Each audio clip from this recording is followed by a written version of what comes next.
Bismillahirrahmanirrahim. Assalamualaikum warahmatullahi wabarakatuh. Waalaikumsalam warahmatullahi wabarakatuh. Alhamdulillahi rabbil alamin. Allahumma fasalli wa sallim ala sayyidina wa nabiyyina wa maulana Muhammadin wa ala alihi wa sahbihi ajma'in, amma ba'du. Mari kita lanjutkan pembahasan kitab Bustanul Ahbar Mukhtasar Nailul Awtar. Bustanul Ahbar di Fadilah Syekh Faisal bin Abdul Aziz Al-Mubarak, mukhtasar daripada kitab Nailul Awtar.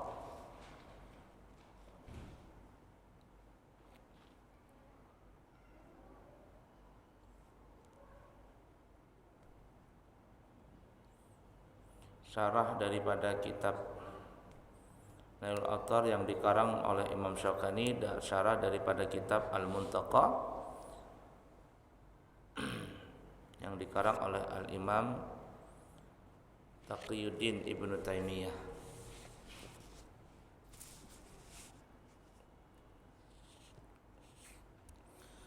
Baik, sekarang kita akan membahas bab alasan golongan yang mengkafirkan orang yang meninggalkan sholat. Ada memang sebagian dari para ulama, orang yang meninggalkan sholat itu hukumnya dianggap kafir.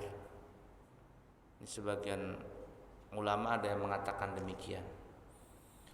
Seperti yang kita pernah bahas pada pertemuan yang lalu, adapun mazhab Imam Syafi'i, orang yang meninggalkan salat itu secara garis besar terbagi dua. Ada orang yang meninggalkan salat karena malas. Kalau dia tidak salat karena malas, maka orang ini tidak bisa disebut orang yang kafir, murtad, enggak. Orang itu disebut fasik saja. Tetapi kalau ada orang meninggalkan salat karena mengingkari kewajibannya, walaupun cuma hanya satu salat. Salat itu kan ada 5 kali itu dalam sehari semalam. Salah satu salat yang 5 itu dia ingkari kewajibannya. Apalagi 5-5-nya. Dia meyakini bahwa salat yang 5 itu umpama tidak wajib. Maka orang ini sudah menjadi kafir, murtad. Ya. Nah, itu perinciannya seperti itu. Tapi ada sebagian yang keras. Pokoknya kalau enggak salat sudah dianggap murtad sudah.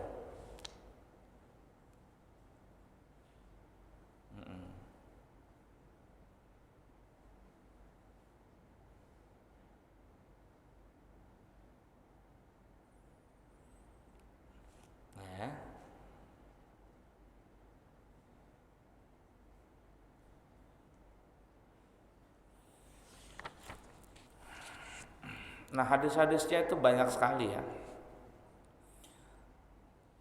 Yaitu kita baca hadis yang ke-508. Hadis riwayatkan Abu Daud, Tirmidzi, Imam Muslim, Ibnu Majah dan lain sebagainya. Bersumber daripada Sayyidina Jabir radhiyallahu taala anhu. Telah bersabda Rasulullah sallallahu alaihi wasallam. Apa kata Nabi? Bainar rajuli wa bainal kufri tarkus shalah. Perbedaan antara seseorang dengan kekufuran dengan orang kafir, seseorang muslim dengan orang kafir adalah meninggalkan salat. Meninggalkan salat. Nah, ada yang menafsirkan hadis ini, pokoknya kalau meninggalkan sholat sudah dikatakan kafir. Tapi ya tadi mazhab Syafi'i, dan ini yang kuat di antara kita, dilihat dulu orang meninggalkan sholat itu dilihat. tidak langsung dikatakan kafir. Jadi tidak boleh sembarangan menuduh orang itu murtad, kafir, tidak bisa. Ya. Kalau dia malas, nah ini ya seperti ini ya.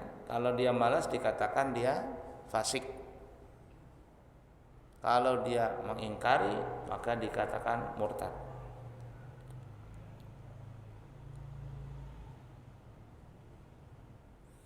Syarih berkata, hadis ini menunjukkan bahwa meninggalkan salat itu termasuk salah satu yang menyebabkan kekufuran. Tidak ada perselisihan di antara kaum muslimin tentang kafirnya orang yang meninggalkan sembahyang karena ingkar, karena kewajibannya. Itu sepakat tuh.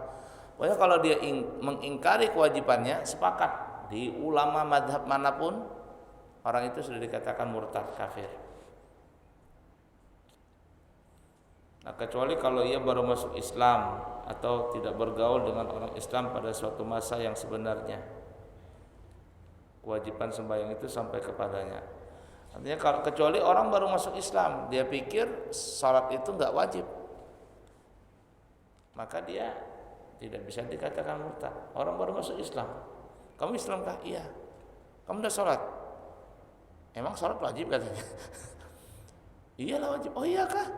Nah, dia meninggalkan salat, dia pikir itu enggak wajib. Bisa saja orang baru masuk Islam atau orang yang tinggal di pedalaman yang mungkin di situ jauh dari ulama. Banyak orang Islam mungkin di pedalaman, cuman ya tadi karena tidak terlalu banyak para pendakwah sampai ke sana, maka terkadang dia tidak mengerti salat itu ada berapa kali dalam sehari semalam. Lalu dia tinggalkan salat, dia pikir itu tidak wajib, maka orang ini tidak bisa dikatakan orang itu murtad. Kenapa? Karena dia tidak ngerti hukum.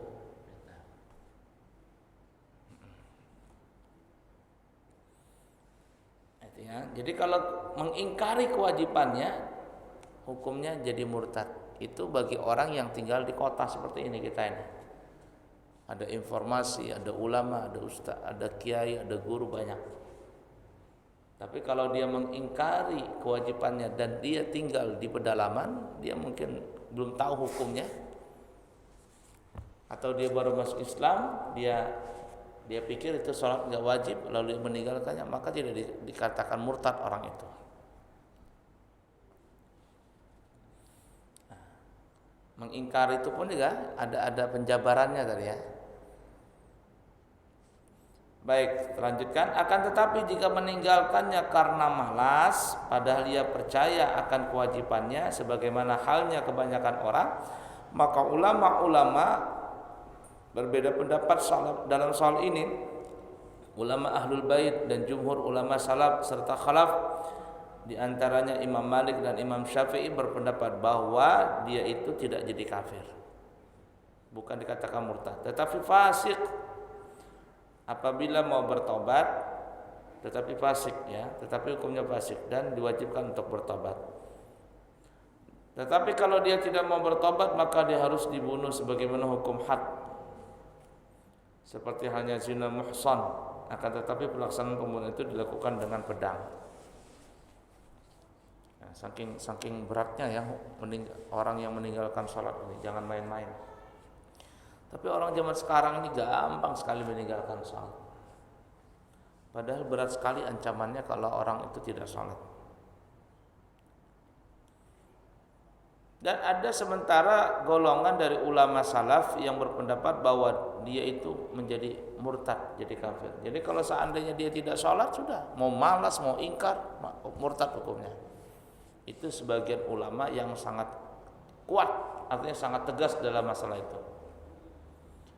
Pendapat ini diriwayatkan oleh Sayyidina Ali bin Abi Thalib dan merupakan salah satu dari dua riwayat dari Imam Ahmad bin Hanbal. Nah, pendapat Imam Ahmad bin Hanbal itu, makanya bukan salafi itu. Bukan salafi itu kan dia sedikit banyak pendapatnya kebanyakan ke Imam Ahmad bin Hanbal, karena di Mekah sana itu mazhabnya Imam Hambali banyak. Cuma sekarang ini berubah dinamakan Wahabi aja. Itu kalau dengar ceramahnya orang-orang salaf itu, pokoknya sudah kafir katanya. Parah banget gitu ya, dia terlalu tegas masalah itu. Hukum berjamaah aja hukumnya wajib bagi mereka. Kalau salat tidak berjamaah, salatnya sah tapi berdosa. Kalau tidak salat sama sekali, mereka mengatakan kafir sudah, murtad, keluar dari agama Islam. Dan itu terlalu ekstrim ya, terlalu ekstrim. Nah, sedangkan kita mazhab Syafi'i tengah-tengah. Mazhab Syafi'i dengan Imam Malik di tengah-tengah. Dilihat dulu nih. Meninggalkannya kenapa? Karena ingkar. Kalau ingkar pun juga tidak langsung serta-merta dikatakan murtad, tapi dilihat dulu ini orang mengingkari kewajiban salat di mana dia tinggal. Di kota banyak ulama bisa belajar, tapi dia mengingkari perbuatan salat tadi, maka dia jadi murtad. Tapi kalau dia tinggal di pedalaman atau dia baru masuk Islam, dia pikir salat itu tidak wajib, maka orang ini tidak bisa dikatakan murtad. Karena memang karena kebodohan yang dia alami disebabkan dia tinggal di pedalaman atau dia baru masuk Islam. Nah, yang kedua, orang meninggalkan salat karena malas yang kita sebutkan tadi berulang kali sudah ya. Kalau karena malas tidak jadi murtad, tapi dia disebut fasik. Wajib baginya untuk bertobat. Seorang hakim wajib menuntut atau menuntun orang ini untuk bertobat. Kalau tidak bertobat nanti dikasihkan level sanksinya, mungkin dipenjara atau dia dibukukan dia punya asetnya. Sampai akhirnya nanti bisa sampai dibunuh. Cuman dalam kasus ini belum pernah lagi orang meninggalkan salat, orang dibunuh gara-gara meninggalkan salat, saya belum pernah melihat di zaman ini. Ya. Tapi kalau pendapat yang bubuhan yang keras itu, sudah. Langsung dikatakan jadi murtad sudah.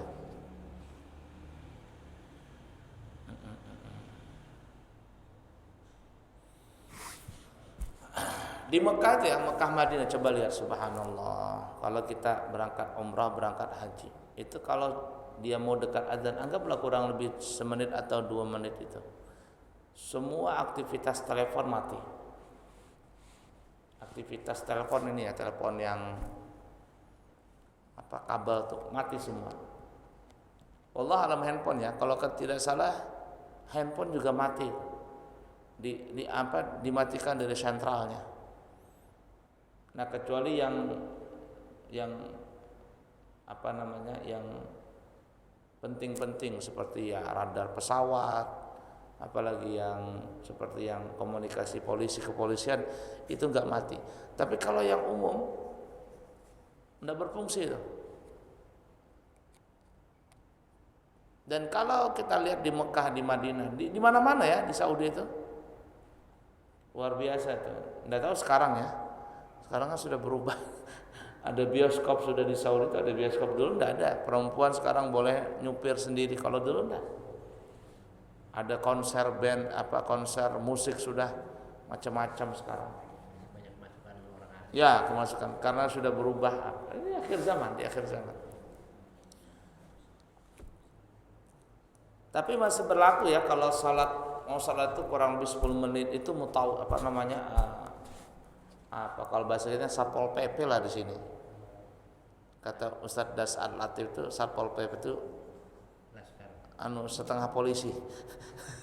setengah polisi. Kata Ustadz Das Al-Latif setengah polisi. Wah, itu mutawifnya itu sudah pakai mobil patroli, salah, tutup semua tuh. Bukan hanya dekat area Islam, banyak di seluruh itu tutup toko tuh, tutup. Kalau ada yang buka, habis kena denda dia. Tutup, tok. Yang penting tutup dulu. Masalah dia nanti di dalam itu ada jualan, pokoknya itu urusan lain. Pokoknya tutup dulu. Mal-mal tuh tutup, lihat saja, tutup semuanya, tutup. Nanti selesai sholat, imam sudah selesai salam, langsung tertak buka semuanya. Itu saking disiplinnya sholat itu luar biasa. Makanya berkah. Nah, berkah sekali. Ini kalau sholat itu memang ditekankan ya, berkah itu. Di kampung tuh, nah, kalau ditekankan sholat berjamaah, berkah kampung itu. Di pesantren, di mana-mana berkah tuh. Pesantren itu kalau mengharapkan dari dananya aja di mana dana, tapi karena dia yakin dengan Allah Ta'ala, santri-santrinya, guru-gurunya ikut berjamaah, semuanya berkah. Makanya terkadang ada guru yang tegas masalah sholat tuh. Kalau di Jawa tuh, pesantren Jawa tuh, sebelum waktunya guru sudah berdiri di depan pintu. Terlepak rotan itu kalau anak santri terlambat, terletak tuh. Untuk mendisiplinkan anak itu supaya sholat itu sebelum waktunya sudah berbaris mereka. Untuk apa? Untuk mendisiplinkan sholat tadi. Saking itu. Tapi ada juga pesantren masa bodoh, mau sekolah kamu enggak santrinya, gurunya begitu juga kacau. Ini pesantren atau apa ini? Ya.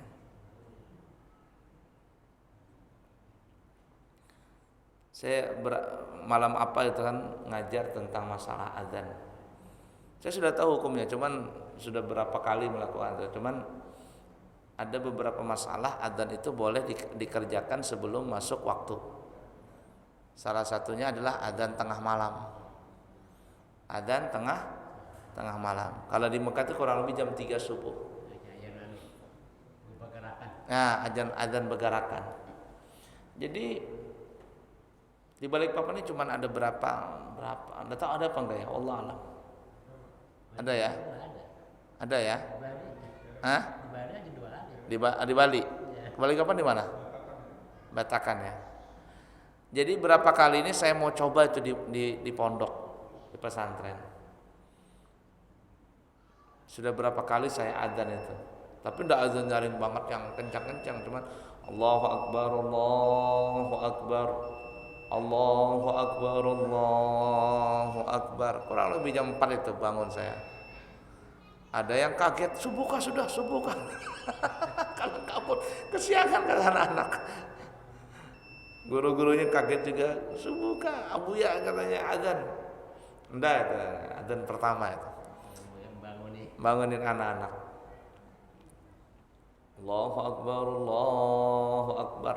Itu adzan pertama itu. Adzan bergerakan. Jam 3 Bapak. Nah, kalau jam 3 kecepatan, di pondok jam 4. Jam 4. Sudah berapa kali ini saya terapkan ya. Kalau ada saya adzan. Kalau enggak ada ya seperti malam ini umpama subuh nanti ceramah berarti enggak ada yang adzan subuh itu. Paling-paling mereka subuh itu sudah bergerakan jam 4 tuh. Jadi ya ada ustaz-ustaznya cerita, kirain subuh tadi itu abuya adzan, kata aku. Ustaz-ustaznya kan dari mana-mana itu datangan. Kaget mereka. Ala kulli hal.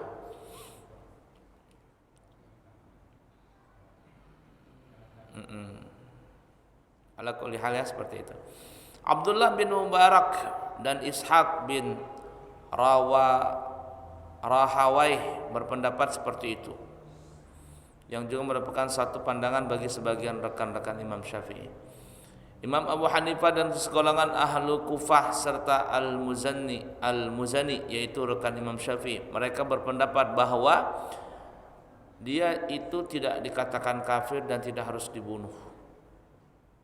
Jadi yang orang meninggalkan salat itu tidak dikatakan kafir dan tidak boleh dibunuh, tetapi diberi hukuman ta'dzir dan dipenjara sehingga mengerjakan sembahyang. Nah, ini yang bagus. Dan ini yang saya lihat berlaku di Mekah itu.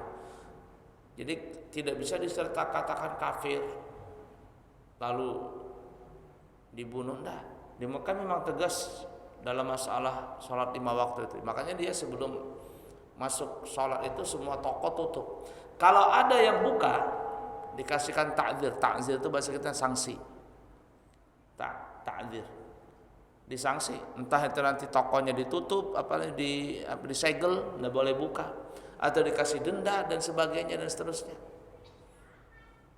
Boleh seperti itu. Ya, dikasih ta'dzir atau dipenjara orangnya. Kalau zaman dulu bisa dipenjara, bisa dibotakin, bisa disuruh sanksi ini, sanksi itu. Itu hakim tuh. Boleh memberikan sanksi seperti itu dan itu berlaku yang saya lihat di Mekah seperti itu. Tapi tidak sampai dipenjara, paling-paling dikasih sanksi tokonya itu umpama disegel atau enggak boleh izin usahanya di apa namanya? Di stop dan seterusnya.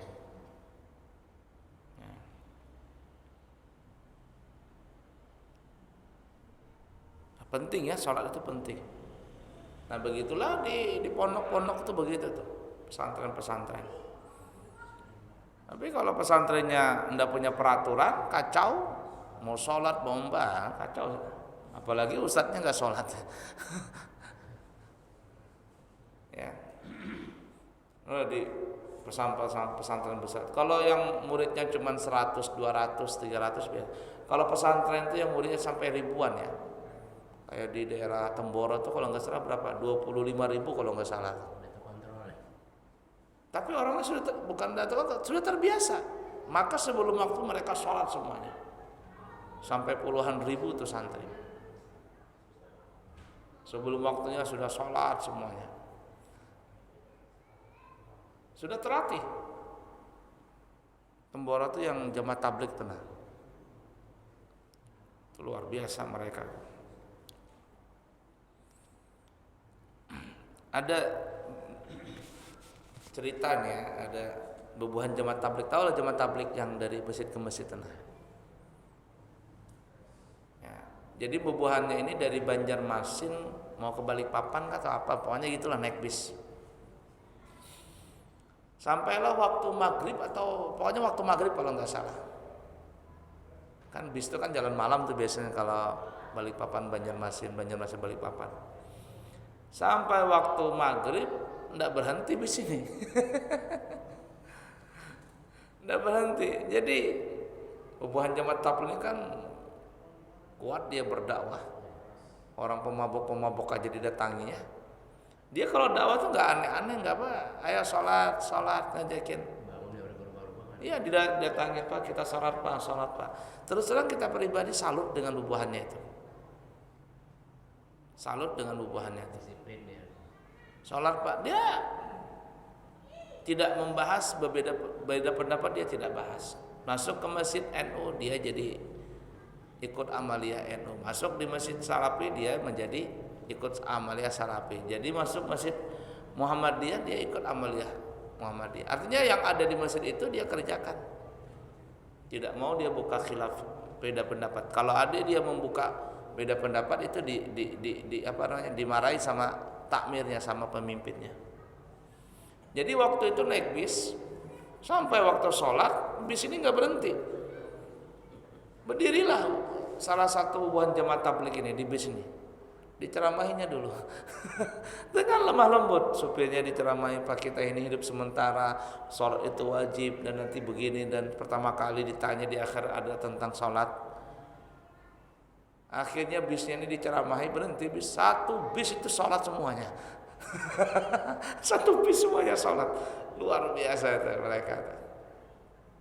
Nah, itu. Kenapa? Karena saking pentingnya sholat itu.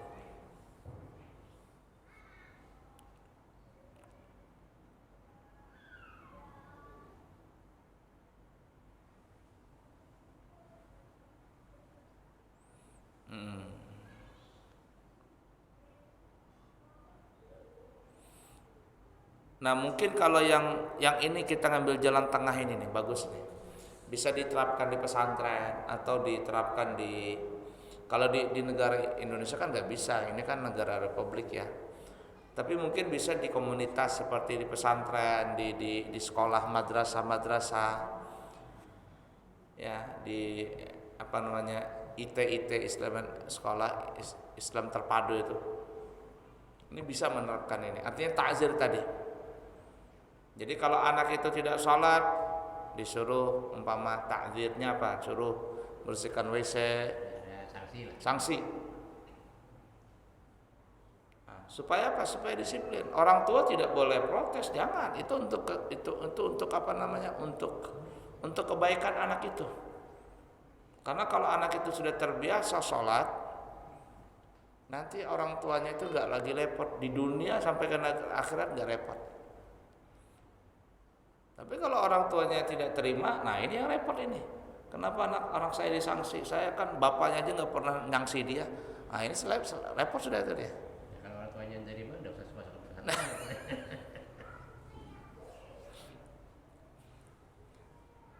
Jadi ada cerita tuh ya, seorang anak, tapi bukan pesantren. Dibangunin bapaknya tegas dalam masalah sholat, bangun, tidak mau bangun juga, sekali dua kali siram sama bapaknya, baru bangun. Akhirnya anak ini ngambek dia, bapak gimana sih itu katanya, kejam banget sama anak. Lalu dia bilang sama temannya, cerita sama temannya begini. Bapakku seperti ini, aku disiram ini apa sholat subuh enak-enak tidur dibangunin. Lalu temannya bilang, kau punya bapak itu bagus seperti itu. Itu untuk menyelamatkan kamu. Bapak yang seperti itu yang penting, yang perhatian dengan anak. Kalau seandainya ada seorang anak dibiarkan sama bapaknya tidur, biarkan tidur. Itu sama kayak membakar anak dia itu, seperti orang tua membakar anak itu dengan kayu bakar api neraka. Nah, setelah anak ini besar, sadar dia, oh iya, ketegasan seorang bapak itu yang seperti itu tuh sangat diperlukan. Kalau masih kecil, masih labil, tidak paham dia, masih jiwa-jiwa pemuda. Tapi kalau sudah di atas 30 baru dia sadar pentingnya masalah sholat itu.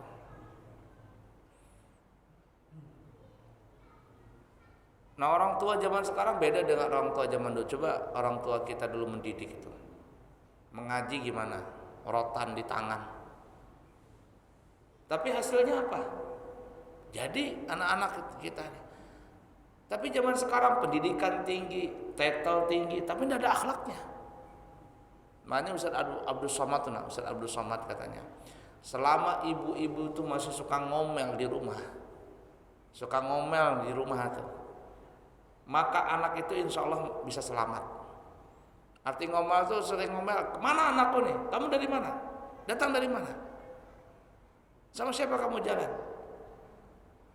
Ibunya ini sering mencari anaknya tuh. Selama ibu-ibu itu masih ngomel-ngomel, nah itu berarti itu anak itu masih bisa ada harapan. Tapi kalau sudah masa bodoh orang tua, sama siapa nak? Oh ya sudah, tidak apa-apa ya. Nanti pulangnya jangan terlambat loh ya. Tidak apa-apa, bawa aja, saya bawa. Kacau sudah orang tua seperti itu. Nanti kalau sudah terjadi insiden, kecelakaan yang macam-macam, baru ribut. Nah, itu orang tua itu.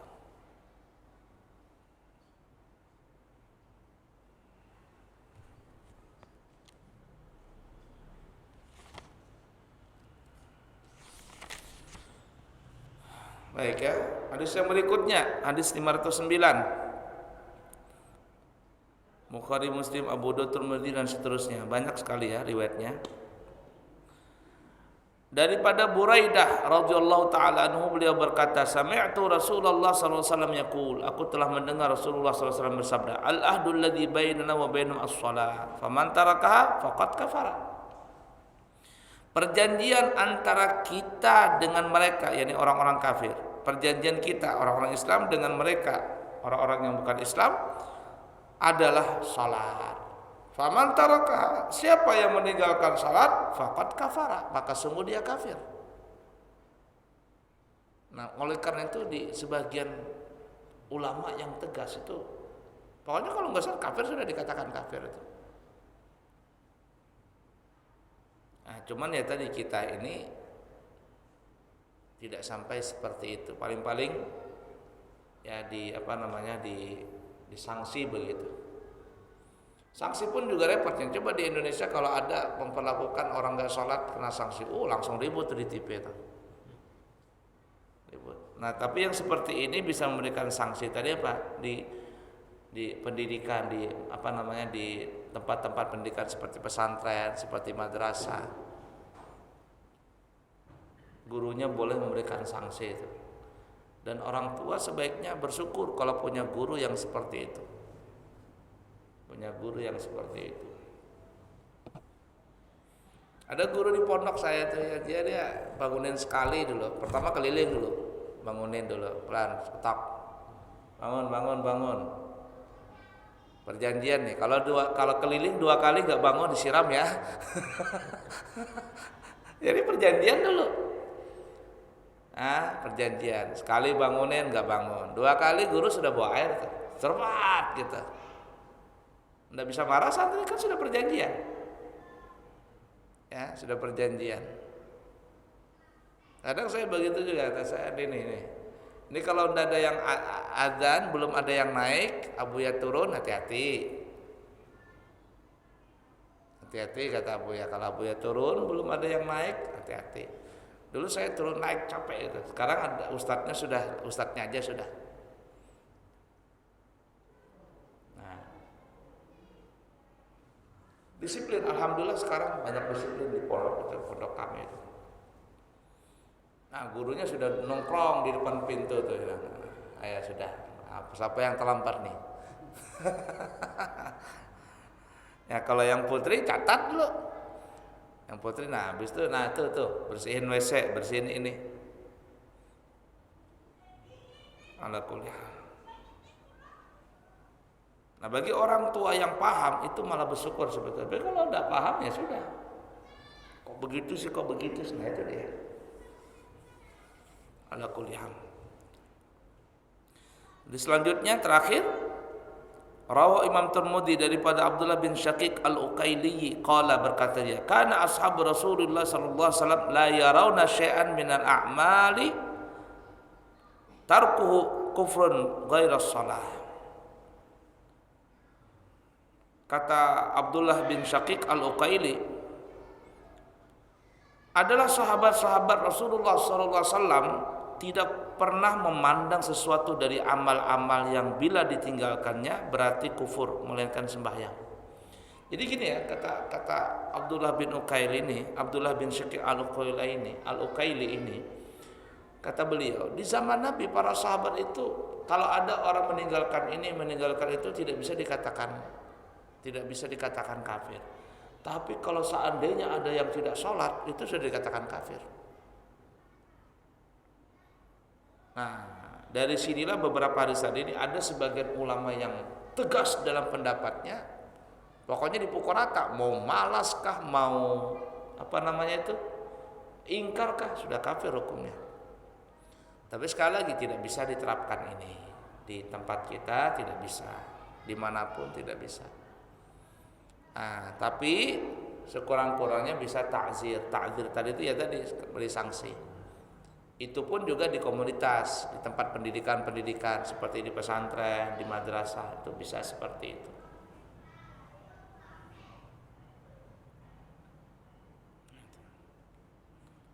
Ala kuliah. Jadi pesantren saya itu ada yang anak-anak gotong royong. Kata saya, kalau sudah sholat tinggalkan semuanya kerjaan. Sholat, tidak ada yang tidak sholat. Jamaah semuanya.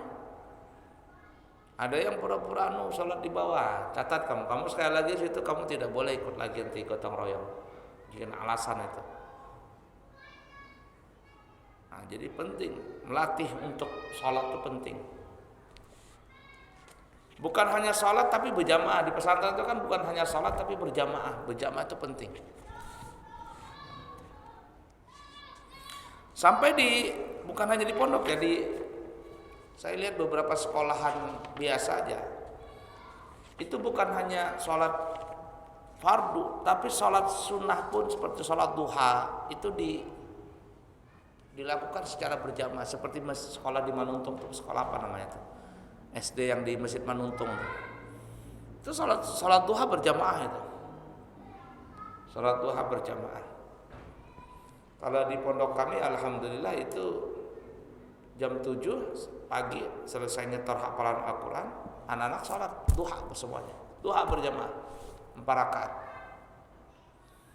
Kalau malam jam 10 dari jam 9 sampai jam 10 murajaah mulai Al-Quran, sebelum turun ke kamar sholat witir 3 rakaat. Nah, diterapkan. Sama gurunya ditambah lagi, Abu ya izin mau ngajarin anak-anak belajar salat hajat, salat taubat, boleh nggak? Silakan. Diajarkan itu cara salat taubat, cara salat hajat itu. Diajarkan. Ya. Di pesantren itu diajarkan salat tasbih. Diajarkan salat tasbih. Abu Syarwan itu mengajarkan salat tasbih, tapi beliau tidak mewajib karenanya diberitahukan salat malam salat tasbih. Jadi tahajudnya di Abu Syarwani sama santri dulu di Al-Banjari itu adalah salat tasbih. Salat tasbih, salat taubat, salat hajat. Nah itu tuh. Salat tasbih itu kan lama ya. Jadi ada dulu pas salat begitu santri ini nggak bangun-bangun dari sujud. Sekali ya digel begini tak tegugur habis basah sejadah teliur. Tapi begitu namanya dalam tahapan belajar harus kuat ya. Kalau nggak kuat ya kacau sudah itu. Ala kulli hal seperti itu. Soalnya kita sambung lagi ya, semoga ada manfaatnya. Sampai mana tadi hadisnya?